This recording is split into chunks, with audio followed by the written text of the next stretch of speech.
Welcome to the Dead Money with Dan Arfin podcast. Like and subscribe to the channel because I don't know, just do it. So this is the calm before the storm in Las Vegas. In a couple weeks, the World Series of Poker will be getting started, and when it does, it's just wall to wall here for about 7-8 weeks. And I know that the month of May leading up to it, the series always starts at the end of May, that it tends to be a little slow. But I really wouldn't know so much about May this year because I've only played 2 days and I haven't played since May 3rd. I think I'm just in one of the many streaks I've gone in throughout my playing career where I just don't really give a shit at the moment. I mean, it's like I want to play. I miss playing. But if I were to play now, it would feel like I was making myself play. So I don't want to do that. I mean, I know I'm worth something in a game where I'm making myself play versus sitting home and scratching my ass. But I don't like playing poker unless I'm in the mood for blood and I'm in the mood to try and wreck someone's day. Because those are the only times I feel good about how I'm playing. And I don't like playing unless I feel good about how I'm playing. You know, all these years, I've always had just a less is more approach to this. I mean, this is not the type of work where you should be doing it 40 hours a week, in my opinion. I don't think our brains are really meant to problem solve 40 hours a week. I mean, we know that in modern society, 40 hours a week or more is pretty common. But who knows, in another planet, in another galaxy, in another dimension, maybe it's only 20 hours a week. And if it was only 20 hours a week here, I'm sure poker players would only play 20 hours a week. Now, I've played more than 40 hours a week, I think once. I think one time in a playing career that is in its 19th year full time, including some extended breaks, that I played more than 40 hours a week. And that week I was in Jacksonville, Florida at Best Bet, and it was a 50-hour week, which included a 24-hour session. I think I just always recover very slowly from sessions, and I just want to enjoy life, you know? If you make your whole life about trying to make money and that's it, then that's all you're going to do. You're never going to do anything. You're just going to try and make money, and you're just a slave. I mean, we're all slaves to a system. We know that. We know that money is important. If you want to live indoors, you're going to have to raise money somehow in order to do so. But I try to live in some type of minimalist fashion. I mean, don't get me wrong. I am nowhere close to a minimalist, okay? But I'm a Jew, and Jews' reputations precede themselves. Now, I am not a religious Jew, but I do have Jewish blood. And you know, my parents never sat me down and ever taught me about money management, but they led by example. And to put this a bit more indelicately, I don't feel like fucking money off on things I don't need. I like nice shit, and when I want something, I buy it. And I can do that because I don't fuck it off in between. You know, I don't buy stuff just to buy stuff. Now look, I'm not rich. I don't expect I ever will be, although I don't even know what's considered rich these days. But if you're a poker player, or if you want to be a poker player, I mean, I'm telling you, less is more. Now, everybody's threshold for hours each week, each year, I mean, you figure that out as you go along. And for me, it's just, when I first got into this, my thought was, I want to play poker because if I do this right, I won't have to do it that much. We all hate waking up to an alarm. When we wake up in the morning, we just want to lay in bed. And that's what I do. I go to sleep when I'm tired and I get out of bed when I'm rested. That's the freedom lifestyle that every poker player craves. I mean, I got into poker because I love poker, but I mainly got into it because I just wanted the freedom so bad. The freedom has kept me going for all these years. I mean, it's a fair deal to have this much freedom. When you consider all the adversity and resilience a poker player needs, all the losing involved, all the shitheads you have to deal with. I mean, everybody deals with shitheads at their job, but the shitheads poker players have to deal with specifically, it's extra insufferable. I mean, I started a podcast because I couldn't take it. I mean, it took many years to get me to that point, but nevertheless, I started a podcast because I couldn't stand the people I play with anymore. And I'm not the only one. I'm not the only one who wants to scream their head off into a microphone about this. I'm just the one who's doing it. As far as I know, no one else is doing it. Now, once I'm in the casino, I can play a long session. I can get the hours in. Once I'm in the casino, I'm fine. My issue has been getting me to the casino. Because there's all these other fun things to do. 7 months a year, I watch a lot of baseball. There's infinite amount of weed to smoke. I like movies. I like meditation. I like working out, you know? Who wants to put all those things aside to go play poker all the damn time? I mean, I sure don't. And it's funny saying that because I do love the game. Obviously, look, for as much as I hate poker, for as much as everyone hates poker, and if you play poker, there's got to be something about it that you love. You wouldn't be able to do it otherwise. The game is too brutal. It's too demanding. How could you go if you didn't love it? When the love runs out, then you stop for a while, and then it comes back. You know, I'm sure every player has a love-hate relationship with the game, because when you go into these long stretches where it's just, you feel like you don't even know what the hell you're doing after a while, or it just feels like no matter what you do, you never seem to accomplish anything. You never seem to, see why you have an edge. You never seem to do anything. Nothing ever seems to happen that reveals why your edge is so profitable and so real and significant. When you go through an extended stretch of that where it just doesn't ever change, sooner or later you just think, fuck this. Or you think, fuck this because you've been winning so much lately because, you know, let's go have some fun now. Let's go travel. I mean, life is very hard because there's so much shit you have to do just to make it through the day. And you don't know if you're going to make it back to your bed each night. You really don't know. If you make it back to your bed, that's a win. You know, I read somewhere once that you're not crazy if you've ever thought about killing yourself. You're crazy if you haven't thought about killing yourself. Have I thought about killing myself? Yes, of course I have. Have I been serious about it? No, I haven't been that serious about it.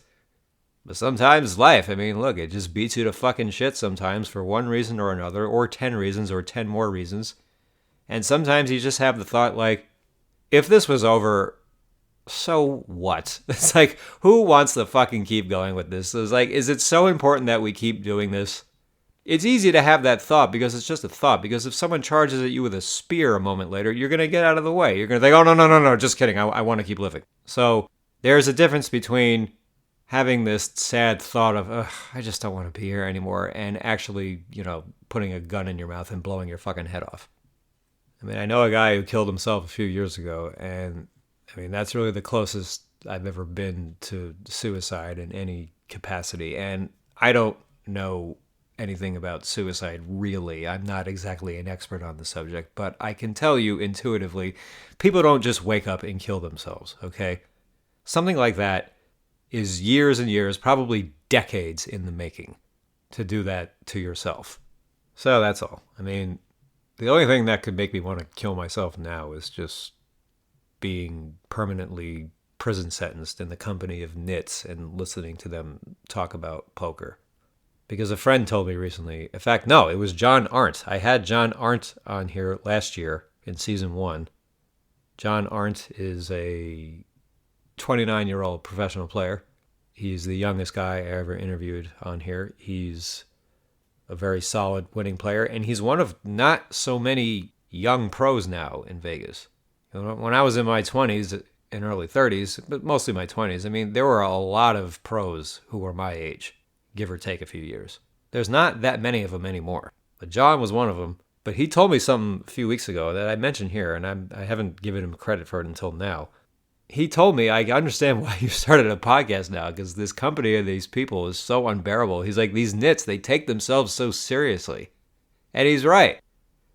And I think I figured out why the NITS take themselves so seriously. And it's because they think they have figured out the game. They feel like they've come up with this foolproof, profitable system where it's like, look, I'm so good at poker, I'm so smart that I figured out a system that will make me money without having to bluff. I don't have to do the thing that everybody is scared to do and embarrassed to do when they get caught and feel like shit for trying and feel like an idiot. I figured out a way that works.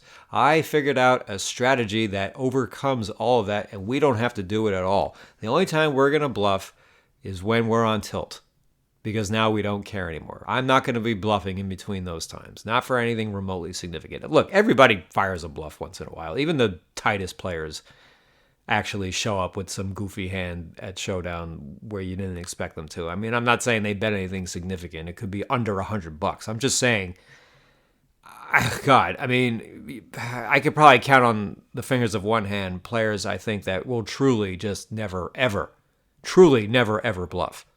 I mean, never is a big word. That means they never even do it one time. As soon as they do it once, never is no longer on the table. So never is a big word. But those players are so few and far between that they're not even worth including in what we're talking about here. But the NITS, they take themselves so seriously because they think they're so high and mighty because they figured out a way to win without bluffing. It's like, yeah, okay, I'm sure you're winning, but like you're not winning nearly as much as you could be winning if you were a little bit more aggressive. You know, sometimes I talk about other players with friends, you know, give a little scouting report on somebody or they're giving me a scouting report. Like, we'll say, yeah, he's a competent NIT. And a competent NIT is kind of a compliment. It means that this is a very solid player. He's very refined. He sees the situations. He doesn't fuck up. He gets good value, but he just always has it in big pots. Always has it in big pots. And the term competent NIT, it's kind of an oxymoron. Because it's like, if you're competent, then why are you a NIT? The whole essence of being a competent poker player is that you're not a NIT. Because there are NITs who suck. And there are NITs who are okay. And there are NITs who get stuck and totally spaz and will just dump it with aces and lose to a set. Because they just want to get it in. They don't want to play the hand. But a competent NIT doesn't really do anything wrong. But he is doing something majorly wrong because he's still a NIT. Sometimes it's like, if you're this competent, if you can see the situations unfolding this clearly, this often, then why the fuck aren't you more aggressive? I mean, I feel like this used to happen to me sometimes a lot, where I would have a very weak marginal hand. You know, maybe I have like third pair, and the way the hand is playing is like, oh, well, I'm beat because he probably has second pair. Okay, well, if he only has second pair, that means you don't have to resign yourself to losing the hand. You can put some heat on and find a way to win this hand. Now, competent NITs are pretty good at calling bluffs, so they're dangerous in that regard. But sometimes you're going up against a so-so NIT. You can see he has you beat, but he barely has you beat. He has you beat by some bullshit-ass hand, so don't sit there and don't bluff at it. Make a fucking move. He's not going to just put $1,000 in or more, stacking himself off with second pair when he's going up against a player who he knows is competent and doesn't seem to be crazy aggressive. You know, he seems to take his time, pick his spots. He's not just a maniac. I just think a ton of players look at the situation and they think their hand is beat, and they just think, oh, well, I'm supposed to lose then because I'm beat and because I'm a NIT and I don't bluff. Well, you're not going to make the most money you can make if that's your attitude. And another thing about these NITs is you know what they're thinking when you lose a big bluff. You know they're thinking, ha ha ha, I would have never made that mistake. That's why I'm such a brilliant poker player and my system is foolproof and impenetrable because I would have never done that. Yeah, what about all the times that you pass on the bluffs that would have worked? What about all the times, an aggressive player is 3-betting and barreling and he just gets a fold, whether it's on the flop or the turn at any point, whether the pot has $100, $350, $75, who cares? So many people think these little pots don't mean that much, and that's why they don't feel the need to go after them. But like, you play so many small pots, they just pile up day after day after day. They add up to a gigantic pot. The big pots seem very significant, but they're not that significant. I mean, if you lose set over set, you lose a $3K pot. Yeah, that looks like a big deal in the moment because you just lost $1,500 in one shot. But like, it was a set over set. It was a fucking cold deck. You didn't lose anything in equity. If it's a set over set next week and you both have $1,500, you know you're getting it all back. Who's folding a fucking set? Hardly anybody can do that. Hardly anybody can fold a set on a dry enough board where they know they're beat, but they can't bring themselves to do it. I mean, if you're on the 7-5-4 flop in like a single raise pot, and let's say you got pocket fours, and some NIT, some rock, leads from the big blinds on 7-5-4, and you got fours. He bets, and you raise him, and he 3-bets the flop. He's not even doing this with 7s and 5s. He wouldn't even do that. Because he's going to know that you could have 7s, 5s, or 4s. Maybe he'll think there's even a chance you have the nuts with 8-6. You get 3-bet by this type of player in this spot. He's just going to have the fucking tits. And sets are not just sets. How many people say that the most? Like, oh, I have a policy. I don't fold sets. What do you mean you have a policy? This isn't the phone company. This is poker, people. Sometimes you have to fold a big hand in a spot you never expected to. When you have bottom set and you start getting 3-bet on the same betting round by a really tight player, what do you think he's going to turn over? Now look, I'm not saying it's easy to get away from these hands. I'm just saying that when these two missiles collide, that's not what the game is about. That's not where the game is really settled. The game is decided on the margins, and there's so many tiny pots. I mean, basically every day you go into play, there's like one of 3 things that are going to happen. As a very general overview. They're going to run amazing, or you're going to run amazing, or you both run close to each other. So when they run amazing, they're going to crush you. But if you can make some big folds, you can really control the damage. You're going to run amazing, you're going to win a lot. But if you can really see the situations clearly, you can get extra value from a lot of hands, especially from players who are playing hands that they shouldn't be playing. Or in the toss-up scenario where things are running close together, neither one of you are really having strong hands and a lot of pots you show up in, it's kind of close each time, then the better player is going to capitalize. He's going to come out ahead. He's going to make a lot more money because he's going to be more aggressive. We know this is all about just having an edge. Like, nothing is supposed to work every time. It doesn't have to work every time. If you lose a big bluff, so what? What is it, the end of the world? You tried, okay. But what I think gets the NITS so deterred from bluffing is just the fact that they know they don't have to do it in order to win money, to be a winning player. And look, if you're winning $35, $40 an hour at 2.5, I mean, yeah, that's great compared to most jobs you can get, assuming you're not like this highly educated or skilled person at something really specific. But 7 or 8 big blinds an hour or less than that, I mean, that is a lot of fluctuation. And that means you're going to go in long, long periods where you ain't winning shit. And when you're very aggressive and you're playing well, you can win double those figures and go through way less swings. And even when you're having a really bad month, you can still make some money because you're finding all these edges in these little spots. I mean, this is not just about pass fail. Am I a winning player? Am I a losing player? No. Are you an A+ player or are you a B-? Think of it as a school, as like that way. I mean, I want to get straight A's in poker. This isn't pass fail. The more money I win, the more time I can take off and the more fun I can have. But these competent NITS, I just don't know how you guys can sit there and you guys see the game so well.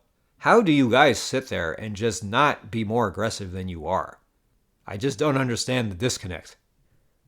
But yeah, these NITS, and a lot of you guys know who you are. Let me tell you something. You guys think way too much of yourself. You are not impressive because you can only beat so many types of lineups. You can only beat lineups with fish who are just going to dump money to you because they don't know what they're doing because they're going to dump money to everybody.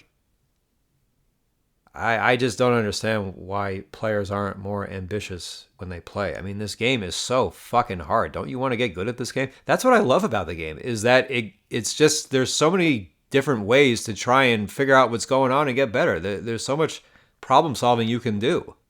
I'm trying to not give myself the benefit here and not think I'm just, maybe I'm just this extra brilliant player. No, I don't think I'm thinking for a second that that's not what it is. I think I'm just trying a lot harder. I don't know. Sometimes I think I'm just trying a lot harder. I want this a lot more. I mean, look, everything, all facets of life, we know we get whatever we settle for. Whatever we say, okay, this is good enough, then that's all you're going to get. If you want more, you got to try harder. And to liken poker to baseball, for instance, I mean, I am trying my goddamn hardest. I run out every ground ball at poker. That's what I like seeing from professional athletes. I like guys who hustle and don't showboat and gloat every time they do something good. I think the best fanfare is no fanfare.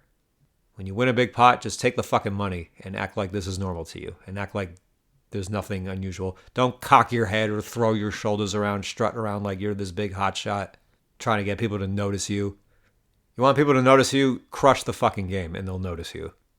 Can't stand these baseball players who just hot dog out of the box. We see it every single season, time after time after time. The ball doesn't even go over the fence. It gets caught at the wall or hits off the wall. They're stuck at first base like a single. You look like such a fucking cunt. And these managers, nobody gets disciplined for it anymore. Nobody gets taken out of a game. Well, actually, Ronald Acuna got taken out of a game a few years ago for doing this. But other than that, nobody even gets fined for not hustling. Okay, we know the money's not going to mean anything. It's not about the money. It's about making an example of the guy, showing that this is not okay.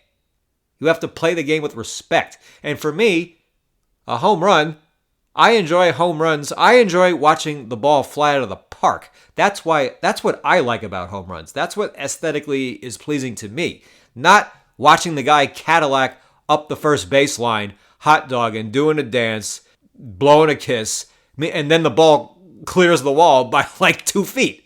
How easily that ball could have just stayed in the park. If I was a baseball manager and you Cadillac out of the box and you're hot dogging out of the box, if the ball is less than 20 rows deep, you're fined. If you hit the ball 20 rows freaking deep and, you take your time coming out of the box, all right, whatever. Clearly you knew you hit the ever-loving shit out of this ball. But what amazes me is that nobody models themselves after Aaron Judge. And I hate the fucking Yankees more than anything in the world. But objectively speaking, I respect Aaron Judge. I like Aaron Judge. I mean, he's cool. I think he's always trying very hard to say the right thing. I think he's trying very hard to never say the wrong thing. But aside from that, when Aaron Judge hits a home run, and he hits more than anybody, and most of his home runs are bombs, when he hits the ball, he is moving. He is running up the first baseline. He's not sprinting. He's moving. He knows he's got it. But he's moving. He is not going to get caught at first base on a ball that he thought was going to go and it didn't. I just can't stand these fucking schmucks. I mean, I know this is a poker podcast, but yeah, it just got me thinking about it because these fucking little douchebags who just act like they're all that when they win a pot. And these guys are never the big winners. Big winners don't act like that. The best of the best don't act like that. I think. At least not for the most part. This is just not how I want to go about my business. And I've been the big winner in the pool, or among the big winners in the pool the last few years, and I don't think there's anything easy at all about what's going on in a poker game. I don't care how much better I know I am than everyone at the table. This is not easy to me. This is all extremely difficult. I am constantly worrying about what I have to do, dotting the I's, crossing the T's. I am on top of everything. I'm not like nervous, but I'm just like, disaster is always one hand away. It's always one hand away. And it always seems like as soon as you start just to get a little overconfident or feel a little bit too invincible, then you get clipped. Then you get your legs taken out.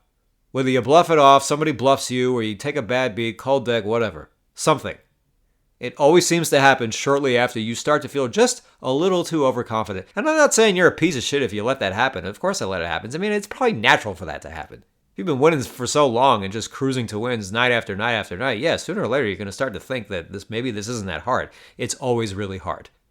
And the NITS are the ones who kind of have this cocky way and act like this isn't that hard because they have this very simple, foolproof system, and they're full of shit. Anyone who tells you that this is easy or ever acts like this is easy is full of shit, because I've been among the big winners and I don't think this is easy at all. I think this is very hard. Just a random story I remember from years ago is I was playing at the Venetian. This was a 2-5 session, which I only played here and there. Like I probably only averaged a little over 100 hours a year at 2-5. You know, it was like a supplement. But there's this reg in the game who's perceived to be very nitty, and for the most part he is. I mean, he's a nit. I think he raises an early position. He gets a call from somebody, probably the big blind. The flop is like a low board, maybe like 8-7. Maybe there was a flush draw. I don't know. The big blind checks to the raiser. He probably makes like a C bet of half pot. And the guy immediately show folds pocket queens faced up. And then the raiser turns over 6-5 suited. I think he flopped a draw. And then he very arrogantly says, I mix it up. Okay, so you have totally ignored the fact that pocket queens not only didn't 3-bet you, which is very unusual to begin with. Most people are going to be 3-betting pocket queens. Once in a while you throw in a flat. Even I throw in a flat from middle position if it comes from early position. But queens is getting 3-bet. And if it doesn't, all right. One thing that isn't going to happen is that pocket queens just check folds on a safe flop for it to 1-bet in a single raise pot heads up. He totally ignored that. Totally ignored the fact that there is a less than 1% chance that that would ever happen. Probably less than like 0.25%. I mean, we see some crazy things, but like, I've never seen anything like that before or since. Most people are going to go their whole poker playing life and never see something like that. But all he could say about it is, I mix it up. Because he raised in an early position with 6-5 suited, which, by the way, is probably a little too loose, especially in a 9-handed game. But that's besides the point. The point is, this nit thought he was so cool that he raised with 6-5 suited, flopped the draw, and then pocket queens just check folded right to him because he just has this perfectly presented image where he's such a rock that he can just bluff anytime through any spot and get anyone to fold any hand. He had no humility whatsoever when that happened. He didn't think, wow, I can't believe you folded that, which is what everyone else in the world was thinking and probably would have said. Even the other nits. This particular nit, it's fitting that this would happen because this particular nit takes himself more seriously than any of the other nits I've played with. Most of the nits I'm talking about who take themselves super seriously, it's kind of subtle. Because, it's so subtle that it took another player telling me about it for me to even realize that it's been happening. Like, I think I probably knew it somewhere within, but I never really became conscious of it until someone pointed it out to me. And I was like, oh yeah, you're right. The nits do take themselves quite seriously. People, if you want to be a winning poker player, I'm not saying a nit won't win. You can do it without bluffing. But this idea that, like, you have, like, beaten the video game because you figured out a way to win without bluffing, that's not an achievement. That just makes you very, very limited, and you are not a dynamic player. And it's hard to be a dynamic player. I can understand why people end up being nitty. The competent nits, no, that I don't understand. But the other nits, the basic nits, yeah, you can understand how it happens because they're not very good. They don't know when to bluff. They're not good at bluffing, so they just don't do it. And if you're not good at bluffing, then yeah, I guess the best thing to do is be a nit. But that is not your cue to start acting like you're the big bad wolf because you cut out one of the most important parts of the game in order to be a winning player. Nobody fears you. No Limit Hold'em is a crazy game, people. It's the craziest game in the world. Like, what more exciting game, dynamic of a game has been devised than No Limit Hold'em? It's like they say in the beginning of Rounders, when Matt Damon's narrating, he says, and then there's others like Doyle Brunson who consider No Limit to be the only pure game left. And it's very much a pure game. Sometimes when I'm running bluffs and there's regs in the game who've seen me get caught before, if I'm fire some big bet on the turn or river and my opponent who's thinking, some guy I've never seen before, and we're just waiting for him to make up his mind. Sometimes the other players at the table or other regs, I sort of get a sense from looking at them. I see a look on their face like, oh, is he doing it again? And the answer is maybe, because obviously I'm going to have it sometimes.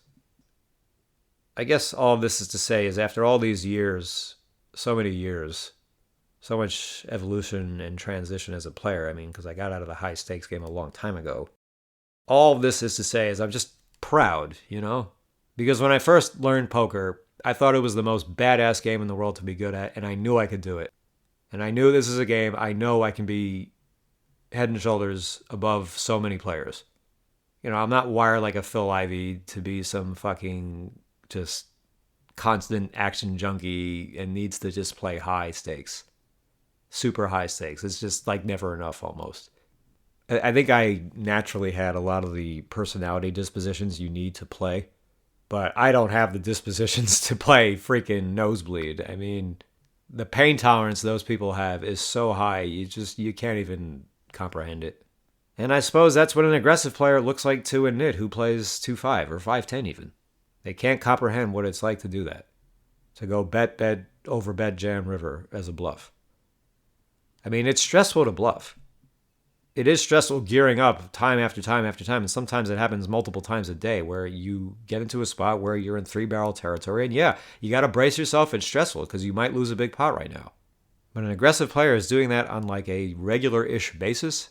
And there's so many other players, winning players, who will go through their whole playing career and never do that once. That's amazing to me to think about. But you're going to see the difference after a while. Because if you play 10,000 hours, one guy wins $40 an hour and the other guy wins $80 an hour. That means he won $400,000 more over the same stretch of time. You played the same number of hours, and let's just say you both were dealt the same number of situations, everything, game conditions, everything. This guy found another $400,000 just by being more aggressive, just by paying close attention, just by not being a nit and thinking high and mighty of himself for doing it.